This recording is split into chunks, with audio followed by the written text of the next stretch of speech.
कुचले समाज के लोगों, क्या कहा था?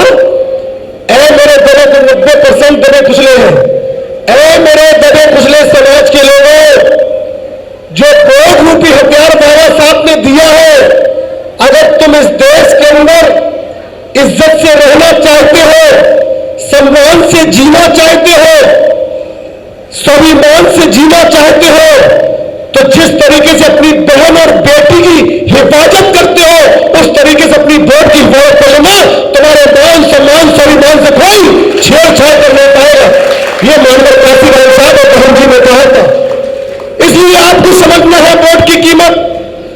इसलिए गर्व करती है बहन तुम्हारी मायावती जी, आप सब पर नाच करती है। क्यों? जब भाजपा ने 2014 में हर हर मोदी, घर घर मोदी, अच्छे दिन, भ्रष्टाचार, महंगाई बढ़ाएंगे, सारे लोग बहक गए थे, सारे लोग बहक गए थे।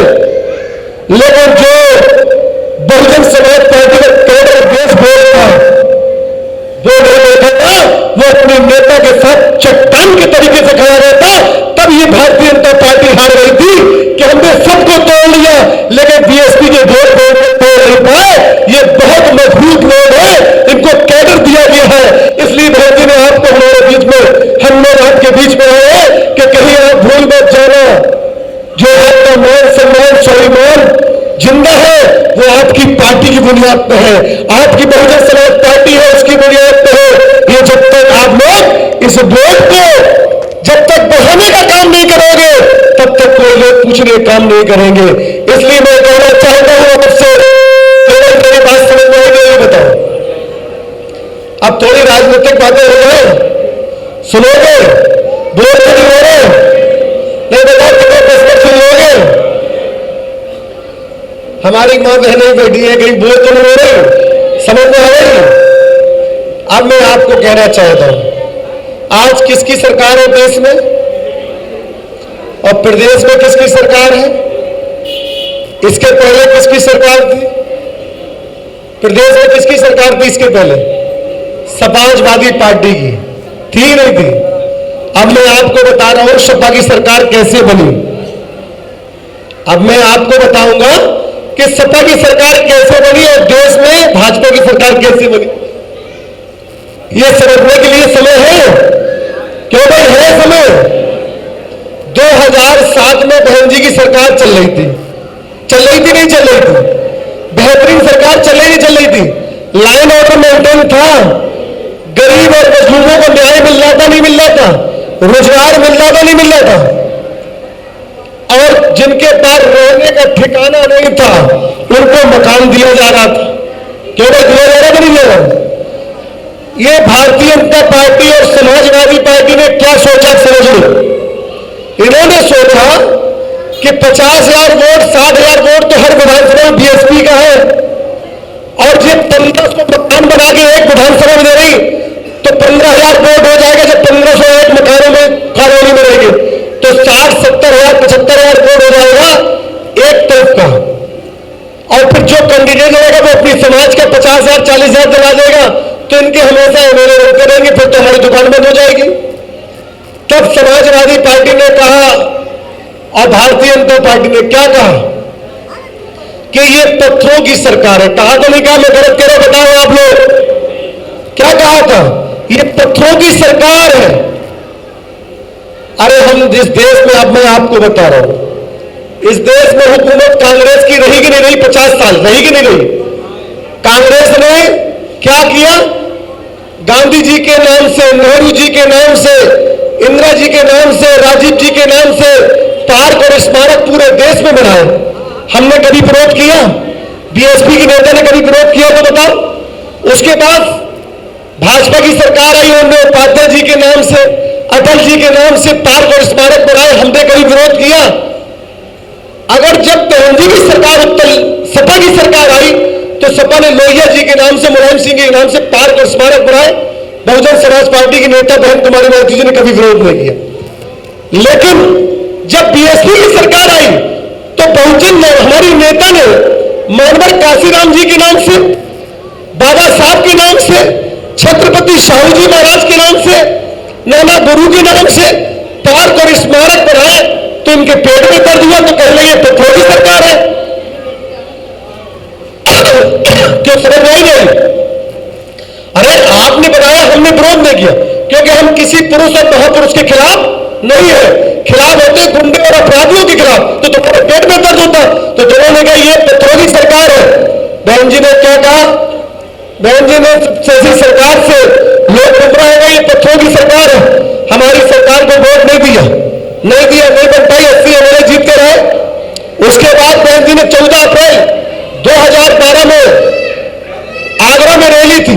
आगरा में जो मनाते बाबा साहब का जन्मदिन मनाते आगरा में, तब बहन जी ने कहा था कि जिन महापुरुषों के नाम से हमने पार्क और स्मारक बनाए, इतिहास खड़ा कर दिया दिल्ली से लेकर लखनऊ तक, अगर इतिहास खड़ा करने में इनके पेट में इतना दर्द है कि ये पत्थरों की सरकार है, ऐसी सरकार हम कभी भी चाहते हैं महापुरुषों के साथ मान सम्मान स्वाभिमान से खेलने काम करे और उनको भगवान करने काम करे। इसलिए ऐसी सरकार दोबारा हम बना लेंगे, लेकिन जो हमारे महापुरुषों को काम करेगा हम कभी बख्शेंगे नहीं, छोड़ेंगे नहीं।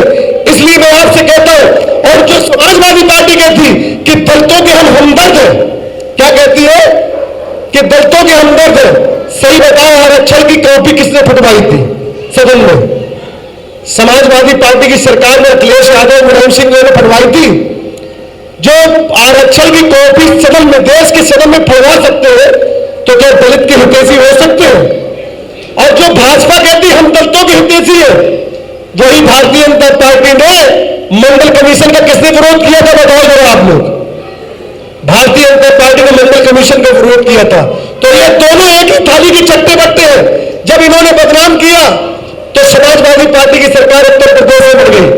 जब 2012 में सपा की सरकार बनी तो हिंदू और मुसलमान बड़े पैमाने पर होने लगा था। वही दिन था कि मुजफ्फरनगर में दंगे हुए थे। उसी दंगे की बुनियाद पर भाजपा ये चाहती है हिंदू और मुसलमान को बांट के सियासत करना। इनकी देश में सरकार बनी, उनकी प्रदेश में सरकार बनी थी, ये रणनीति के तहत हुआ था।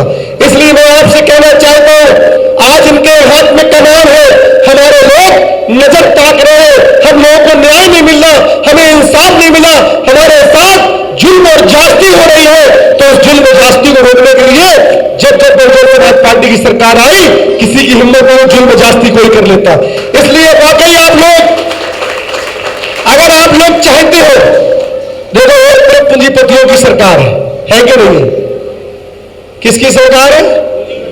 पूंजीपतियों की। इनके पास धन्ना सेठ कर लेते जो अंबानी अडानी, इनके पास कई हजार करोड़ चंदा देने वाले हैं। कितने देने वाले हैं? इनके पास ये भी है, समझ लो, प्रिंट, इलेक्ट्रॉनिक सब कुछ इनके पास है कि नहीं? तुम्हारे पास कौन से चैनल है? बताओ जरा, है क्या? रात दिन किसको चलाते हैं बोलो? किसको चलाते रात दिन? केवल भाजपा को देखते हो रात दिन टीवी में। तुम्हें कहीं दिखाते हो? नहीं दिखाते, क्योंकि उनके पास धन्ना सेठ है। क्यों गलत करो? उनके पास धन्ना सेठ है, तुम्हारे पास कौन से धन्ना सेठों से धन लेके चलाते पार्टी। और बहुजन समाज पार्टी की राष्ट्रीय अध्यक्ष बहन कुमारी मायावती जी आपसे छोटा छोटा 100 रुपए, 500 रुपए, 1000 रुपए लेके अपनी पार्टी को चलाती है। तो एक तरफ धन्ना सेठ और एक तरफ गरीब लोग हैं। ये पहचान बहुजन समाज पार्टी में आपको बताऊं दावे के साथ, जब बीएसपी की सरकार थी तो जो फटे पुराने कपड़े पहनकर अगर थाने में चला जाता था तो एक एहसास हो जाता था कि हमारी मां बहन चली जाती थी गरीब, तो ये ऐसा है बहुजन समाज पार्टी कार्यकर्ता होगी। आप जो सबसे बड़ा पैसे वाला अच्छे पहला के कपड़े पहन गया था, थानेदार समझते थे भाजपा का कार्यकर्ता, इसकी बात सुन लो। पहले गरीब की सुनी जाती थी, आज अमीर की सुनी जाती है, इतना फर्क है। इसलिए आपको समझना पड़ेगा, आपको अपनी पार्टी को चलाने के लिए छोटा छोटा 100 रुपए, 500 रुपए, 1000 रुपए, 5,000 रुपए चंदा देके अपनी पार्टी को चलाने का काम करोगे। केवल चलाने की तैयार हो कि नहीं है? कोई देने वाला है 100-200 रुपए? बताओ कितने लोग हैं 100-200 रुपए देने वाले? बताओ जरा। अपनी पार्टी को चलाने के लिए तैयार हो? धंधा सेठों से मुकाबला करने के लिए तैयार हो? फ्री में हो जाएगा? पैसा देने पड़ेगा, जब तक खून पसीने का धन नहीं लगेगा, जब आपका मन नहीं लगेगा, जब तक खून पसीने का फल लगेगा। क्योंकि जब हम लोग इस पानी को खरीद के लाते हैं तो इसकी इज्जत करते हैं, और यही पानी अगर दवा मिल जाए तो उसकी कदर नहीं करते हैं। ये तो राजनीतिक दल है, ये तो पार्टी है आपकी। इसको कैसे संभाल के चलना है, कैसे बड़े बड़े पूरी पूरी धन्य सेठों के सामने मुंहतोड़ जवाब देना है, तो आपको चंदा नहीं देना पड़ेगा। बताओ कितने लोग 200-200 रुपए 100 रुपए देने की तैयारी में हाथ बढ़ रहे हैं। देखो सब लोग देने के लिए तैयार हैं। ये तरीके से आप 100 रुपए 200 रुपए आप यहाँ की जो विधानसभा के अध्यक्ष है आप काट लेना और उनसे कहना इनके बहन जी के हाथ प्रदेश कार्यालय में जमा कराना। आपकी विधानसभा का नाम होगा कि ये सब देना चाहते हैं, सब करना चाहते हैं। केवल हम लोगों को जब ये खून पसीने का धन लगेगा तो ये अपने जोड़ते रहेंगे मेरे को। जब जोड़ेंगे तो आपको अपने आप एहसास हो जाएगा। मैं गलत करें बताएं आप लोग, मेरी बात से सहमत हो आप लोग? कितने लोग सहमत हो? जरा हाथ उठाओ, बिल्कुल दिल से उठाओ बिल्कुल। तो देखो हमारी मां बहनें, नौजवान साथी सभी लोग सहमत हैं। सब विश्वास के साथ अपने बात को यहीं से विराम देते हैं। जय भीम, जय भारत, खुदा हाफिज।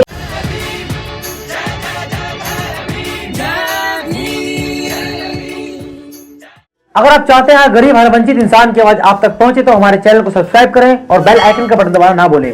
देखते रहिए बहुजन न्यूज।